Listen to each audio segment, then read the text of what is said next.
ఇక హైదరాబాద్లో దొంగలు రెచ్చిపోతున్నారు. పట్టపగలే ఇళ్లలోకి దూరి దొంగతనాలకు పాల్పడుతూ ప్రజలకు చుక్కలు చూపిస్తున్నారు.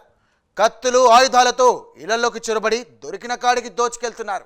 దీంతో ఇప్పుడు నగరవాసులు దొంగల భయంతో హడలిపోతున్నారు. ఇక శివారు ప్రాంతాల కాలనీల ప్రజలైతే భయం గుప్పిట్లో బిక్కుమంటూ జీవిస్తున్నారు. అక్కడ రాత్రి పగలు అన్న తేడా లేదు దొంగలకు. స్కెచ్ వేశారంటే పట్టపగలు కూడా పక్కాగా దోచుకు వెళ్తారు. విషయం పక్కింట్లో తెలిసేలోపే వారు దూరిన ఇంట్లో మూటాముల్లే సర్దు చేసుకొని జంప్ అయిపోతారు.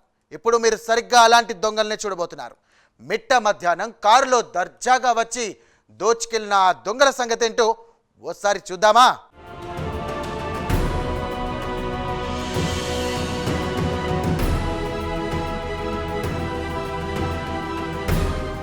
బండ్లగూడ సన్ సిటీ పియాండ్ కాలనీలో సాఫ్ట్వేర్ ఇంజనీర్ మహమ్మద్ షాకీర్ కుటుంబం నివాసం ఉంటోంది. ఆ ఇంట్లో కింది పోర్షన్లో షాకీర్ కుటుంబం ఉంటుండగా పై పోర్షన్లో వారి సోదరులు ఉంటారు.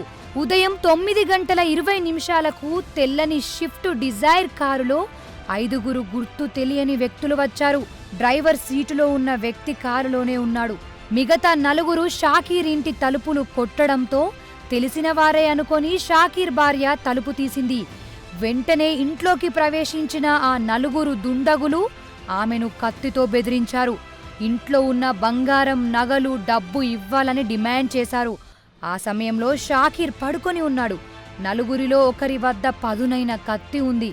ఆ కత్తితో షాకీర్ భార్యను బెదిరించి నగదు ఇవ్వకుంటే చంపుతానని బెదిరించారు. దీంతో భయపడిపోయిన ఆమె బీరువాలో ఉన్న 6 తులాల బంగారం, 20 తులాల వెండి, 20,000 రూపాయల నగదు తీసి వారికి ఇచ్చింది. వాటిని తీసుకున్న దొంగలు తాము వచ్చిన డిజైర్ కారులో పారిపోయారు.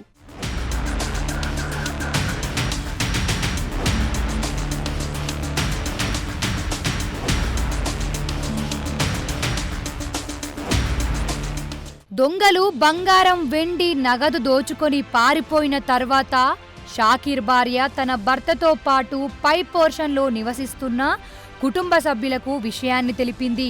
వారు బయటకు వచ్చి దొంగలు అని అరిచారు. దీంతో ఇరుగు పొరుగు వారు బయటకు వచ్చారు. కానీ అప్పటికే దొంగలు పారిపోయారు. వెంటనే వారు పోలీసులకు సమాచారం ఇవ్వడంతో రాజేంద్రనగర్ ఏసీపీ తుల శ్రీనివాస్, ఇన్స్పెక్టర్ క్యాస్ట్రోలు సంఘటన స్థలానికి చేరుకొని వివరాలు సేకరించారు. దొంగలను పట్టుకోవడానికి ప్రత్యేక బృందాలను ఏర్పాటు చేసినట్లు పోలీసులు తెలిపారు. దొంగతనం జరిగిన పక్కింట్లో ఉండే సీసీ కెమెరాల ఆధారంగా పోలీసులు దొంగలను గుర్తించేందుకు ప్రయత్నిస్తున్నారు.